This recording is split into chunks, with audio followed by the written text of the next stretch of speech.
दिसंबर का महीना था। काफी ज्यादा ठंड पड़ रही थी और जेठालाल ससुर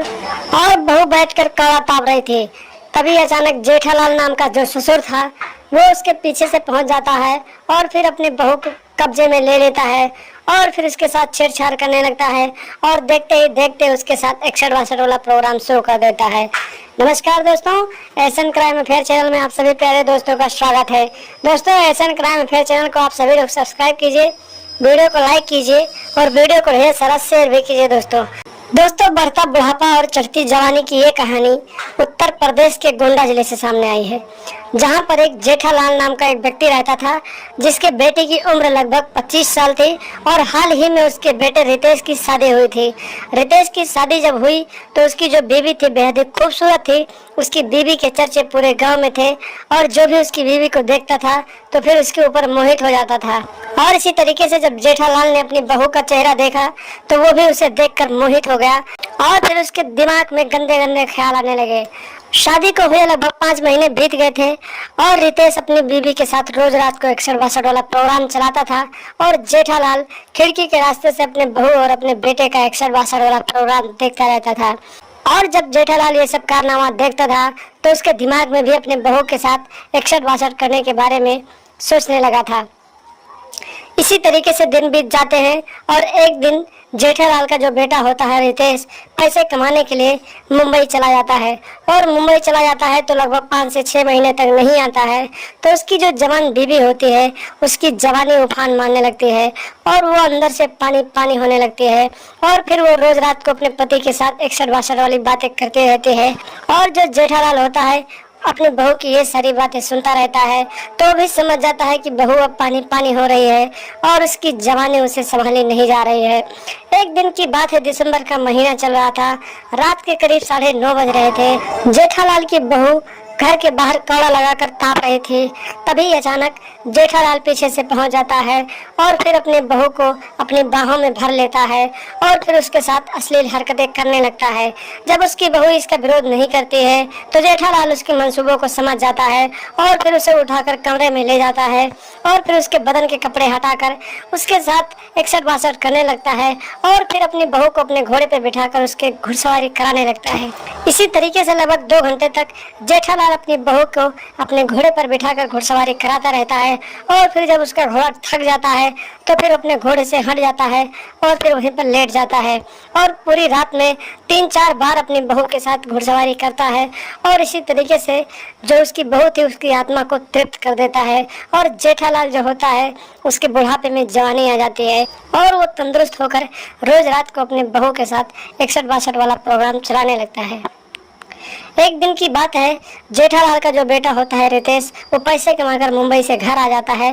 और फिर वो अपनी पत्नी का खिलखिलाता हुआ चेहरा देखता है तो बेहद ही खुश हो जाता है और सोचता है आज रात को तो बेहद ही अच्छे तरीके से एक्सठ बासठ वाला प्रोग्राम कराने को मिलेगा।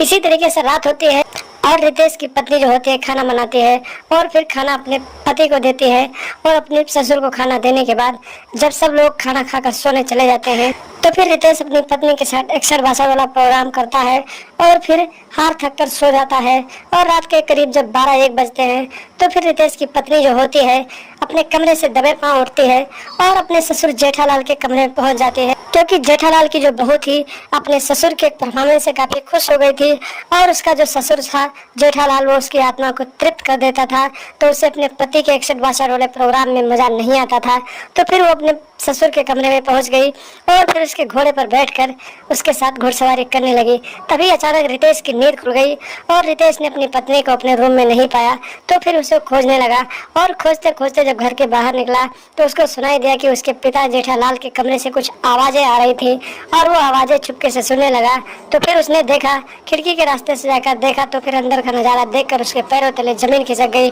उसने देखा कि उसकी पत्नी जो है उसके पिता जेठालाल के घोड़े पर बैठी है और काफी तेज तेज से उसका पिता अपना घोड़ा दौड़ा रहा है और उसकी पत्नी जोरदार तरीके से चिल्ला रही है। इतनी आवाज सुनने के बाद रितेश सीधे अपने पिता के कमरे में चला जाता है और फिर अपने पत्नी और अपने पिता से लफड़ा झगड़ा करने लगता है और इसी तरीके से अपने इस संबंध को बचाने के लिए रितेश की पत्नी जो होती है अपने ससुर जेठालाल के साथ मिलकर अपने पति को ही मौत के घाट उतार देती है और फिर रात को उसकी लाश को घर के पीछे ले जाकर फेंक देते हैं। जब सुबह होता है तो रितेश की पत्नी रोने धोने का नाटक करने लगती है और लोगों को बताते हैं कि रात को ही आए थे लेकिन पता नहीं कहाँ गायब हो गए। और इसकी सूचना पुलिस को दी जाती है। मौके पर पुलिस पहुंचती है और पुलिस लाश को खोजने लगती है। तो फिर उसके घर के गन्ने के खेत में रितेश की लाश मिलती है और फिर पुलिस लाश को कब्जे में लेकर पोस्टमार्टम के लिए भेज देती है और फिर आगे की छानबीन करने लगती है। छानबीन में पता चलता है कि जेठालाल के अपनी ही बहू के साथ रिलेशनशिप चल रहा था, अवैध संबंध चल रहा था। तो इसी शक पर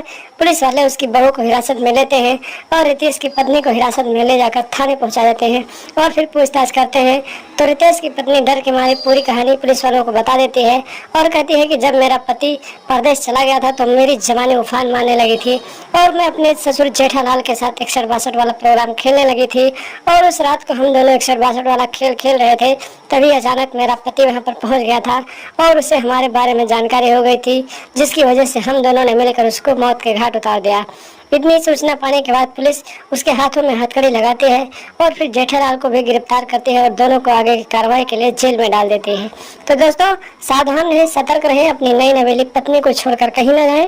और ऐसे आपराधिक मानसिकता रखने वाले लोगों की पहचान करें, उनसे दूरी बनाकर रखें और लगातार हमारे साथ बने रहें। हमारे चैनल को सब्सक्राइब कर लें और हमेशा देखते रहें ASN क्राइम अफेयर।